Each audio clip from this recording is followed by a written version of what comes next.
Երբ Հիսուսը ծնվեց Հրեաստանի Բեթլեհեմ քաղաքում, Հերովդեսի թագավորության օրոք, ահա արևելքից մոգեր եկան Երուսաղեմ և ասացին. «Որտե՞ղ է հրեաների նոր ծնված թագավորը, որովհետև նրա աստղը տեսանք արևելքում ու եկանք նրան երկրպագելու»։ Աստծո խոստումները երբեք չեն մնում անպատասխան։ Դարեր շարունակ Իսրայելը սպասում էր Մեսիային, Դավթի տոհմից եկող թագավորին, ով պիտի հաստատեր արդարություն, խաղաղություն և հավիտենական թագավորություն։ Եվ ահա ժամանակը լրացավ, աստղը փայլեց Բեթլեհեմի երկնքում, վկայելով, որ խոստացված թագավորը եկել է։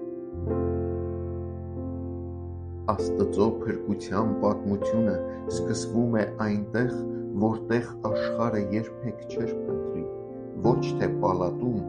այլ գոմում, ոչ թե իշխանների միջավայրում, այլ խոնարհների մեջ։ Բեթլեհեմը փոքրիկ քաղաք էր, բայց այն դարձավ հավիտենական թագավորության կենտրոն։ Մարգարեներն անցյալում կանխասել էին, որ Մեսիան պիտի ծնվի Բեթլեհեմում, և դարեր անց Աստծո խոսքը կատարվեց առանց ուշացման։ Գալստյան առաջին շաբաթը հրավիրում եմ ձեզ նորից նայել այդ աստղին, ոչ թե պարզապես մի երկնային նշանի, այլ ապացույց այն բանի, որ Աստված պահում է իր խոսքը։ Աստված երբեք չի մոռանում իր խոստումները, նա չի շտապում, բայց միշտ գործում է ճիշտ ժամանակին։ Եվ երբ թվում է, թե խոստումը ուշանում է, Աստված արդեն ճանապարհ է բացում, ինչպես Բեթլեհեմի երկնքում փայլած աստղը։ Մոգերը ճանապարհ ընկան միայն մի պատճառով՝ երկրպագելու թագավորին։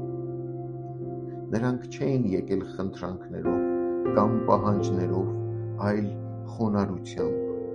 Գալստյան շրջանը մեզ էլ է հրավիրում նույն ճանապարհին, տեսնել Աստծո լույսը և շարժվել դեպի նա։ Քրիստոսը ճշմարիտ թագավորն է։ Նրա գալուստը հիշեցնում է, որ մեր հույսը ոչ թե այս աշխարհի առաջնորդների վրա է, այլ այն մեկի, ով չնայած ծնվեց մսուրում, բայց իշխում է հավիտյան։ Հիշիր Աստծո խոստումները քո կյանքի համար, սպասման մեջ փնտրիր նրան, ինչպես մոգերը։ Որտե՞ղ է նոր ծնված թագավորը,